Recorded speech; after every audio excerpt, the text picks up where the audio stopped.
You know, Glock Perfection seems like a dubious title for a firearm that so many people put aftermarket parts on their Glocks. But one of the big reasons is because it is so popular that a lot of companies make aftermarket accessories and parts for these firearms. You know, for years I shot the Glock stock, whether it was competitively, also with the self-defense classes and training classes, and never had any real issues. It was funny, I went though to a gun show and I picked up another Glock 19 and it just happened to have a ghost connector, 3.5 pound, and it just reduced the trigger. But it was funny because when I'd go to the range, I noticed that I was favoring a lot the one with the ghost connector. The trigger was just a little more crisp and it really made a difference. Since that time, I have experimented with a number of different trigger systems, and they do help. They're good, especially if you're doing competitive and you're trying to get those second and third follow-up shots. You want a crisp trigger. You want to get good accuracy. And of course, Robbie Wheaton at Wheaton Arms came out with his flat face trigger, and it was for actually my Gen 3. Love that trigger, did a full review on it. I'll have a link right here for you to go to it. But he's just released his Gen 5 trigger for the Glock. And this is their Elite flat face trigger. It is a super crisp trigger. It's easy to install. And to me, it's one of the best on the market, if not the best. Now, of course, Robbie Wheaton is a good friend of mine and we do a lot of shooting together. So of course, I'm gonna say that the Wheaton Arms flat face trigger is the best. But guys, I'm telling you, it is, to me, the best trigger, aftermarket trigger on the market for the Glock. Now here's my Glock 19 Gen 5 with the standard trigger, and we're going to drop the magazine, make sure the gun is empty. I'm going to go ahead and test this trigger pull. It's actually better than previous generations. They've improved it somewhat, but a lot of just flat mush right here. I mean, it feels spongy. We get right about here. A decent break. I mean, it is an improvement over the original, but still, much to be desired. Reset right there. So now we're going to take, and I'm just going to show you how to do it. We're going to go ahead and install the flat face trigger. All you'll need really is a punch, but a nice bench block really helps. First thing we do is disassemble the slide, bring it back about 1/8 of an inch, pull down your takedown tabs, and then pull your slide right off. Now, because the Gen 5 only has 2 pins, makes it a little easier. We're going to remove that back pin first. Then we're going to remove the trigger pin. Push it through. Next, we're going to remove our locking block. Just pop it out. And then we're going to remove our trigger assembly. And of course, our ambidextrous slide stop will come right out. Now we're going to pull out our existing trigger. Now you want to get the crucible lip right under here. So we're going to take our trigger and kind of fit it in there and then bring it around like this. You want to make sure that it's in contact under that lip or it'll just flop around. Then also making sure that it's in line with your connector. Now just take the trigger assembly, place it into the frame, take our ambidextrous slide stop, put it on top, then our locking block. It's really simple, guys. Very simple. Next, we're going to return our pin at the rear of the grip, and then we're going to return our trigger pin. You may want to make sure that it's kind of lined up.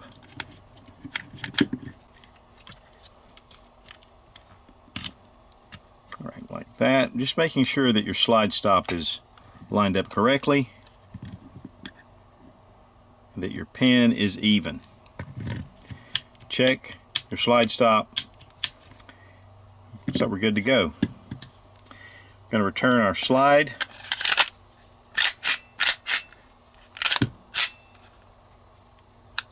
And we're going to test.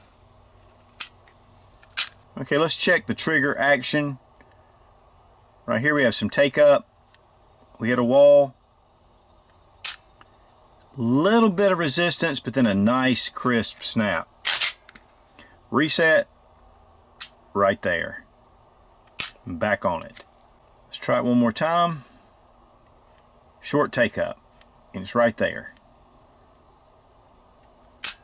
There we go. Just a little bit of resistance and then a snap. But man, that snap is nice. This is a vast improvement over the original trigger system. And guys, honestly, it's more natural. With the flat, it's just more natural to bring that back straight. Here's my Gen 3, and I've shot about 1,000 rounds through this pistol with the flat face trigger.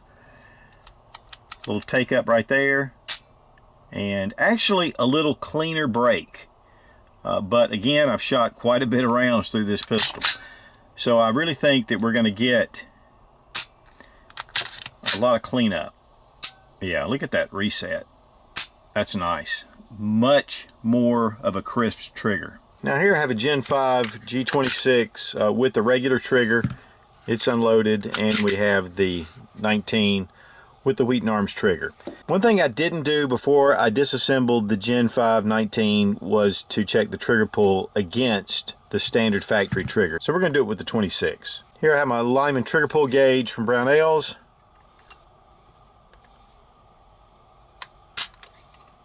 4 pounds, 4.9 ounces. 4 pounds, 4.3 ounces. 4 pounds, 3.6 ounces. Now we're going to check the Gen 5 factory trigger.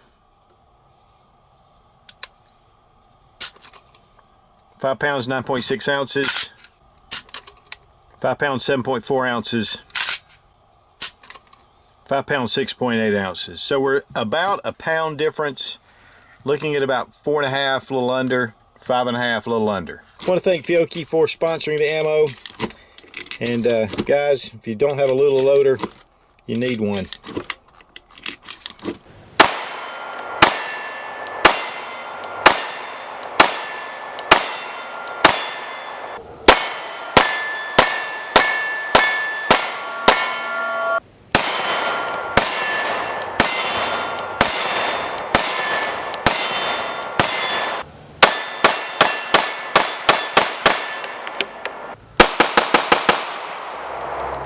Went down to the range and just shot a bunch of rounds through the gun. I'd already shot the Gen 3, so I knew what to expect, and there was no difference here, no problems at all, and it just shot very well.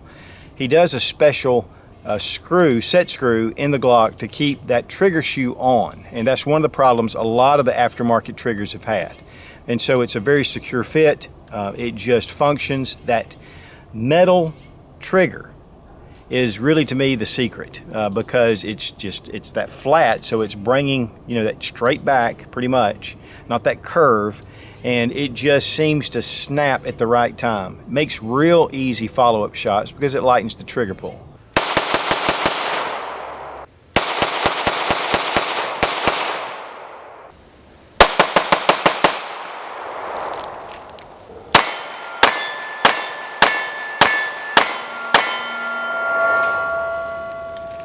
Now, after checking the Gen 5, and we're going to make sure it's empty, there's no magazine, the Gen 3, the triggers were definitely, and I mentioned this, the Gen 3 was a little better. It was a little more crisp. The Gen 5, a little bit of resistance that was exceeding the Gen 3. Well, I went and talked to Robbie about it, and he said that because of the way the guns are set up, he goes, you're going to get a better trigger pull with the Gen 3, Gen 4, and so that is one of the aspects, but it's still a super crisp trigger.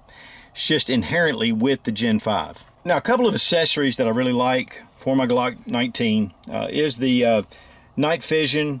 These are tritium sights. They are some of the brightest tritium sights on the market. I mean, they are excellent. And this company, I've done a full review. I have it linked right here, but these are excellent sights. I just highly recommend them. Also, GunMag Warehouse. I get a lot of Gen 5 magazines from those guys. I really like the yellow followers or the orange followers and the way the lip comes down. And so I really picked up quite a few of these, but that is a really good source at GunMag Warehouse. And then also this holster was from a good friend of mine, Robert at USGruntGear. Makes some of the best tactical gear on the market. And I did a review on this holster. I don't know, it's been a few years ago, but this is, to me, one of the best appendix style carry holsters out there. It's just really easy, very simple, but yet extremely well made. And you can get in touch with Robert and he'll take care of you. He does a lot of great stuff. Another favorite holster, and you can tell by the way this one is worn, JacksonLeather Work, and it is excellent. Really, it's funny because I typically use my G26 in here, and the G19 works as well. This is what I use for my 5 o'clock carry. Also, you can go to suitsgear.com, pick you up a patch or some other things, help support the channel. The Elite flat face triggers run $129 for either Gen 5 or your Gen 3, Gen 4, according to the trigger bar. These also come in a sniper gray along with the black, which we have here. Now they also have a 2.5 pound competitive trigger. That one runs $179.99. Again, you can go to the Wheaton Arms website and check them out. There's also a lot of other things that they do. So if you're looking for Glock aftermarket parts, Wheaton Arms is a great source. Now I want to thank Robbie for supplying the trigger for this test and evaluation.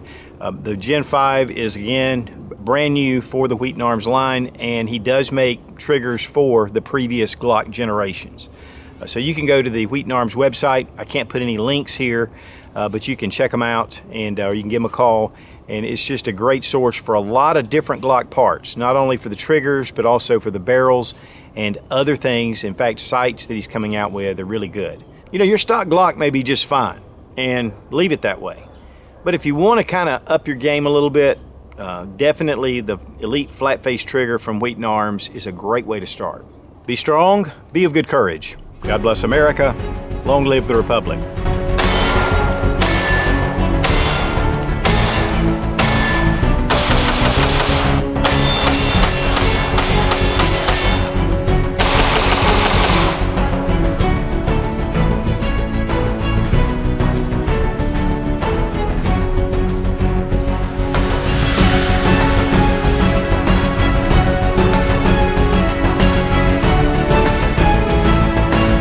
But in actuality, guys, it is, come on, B.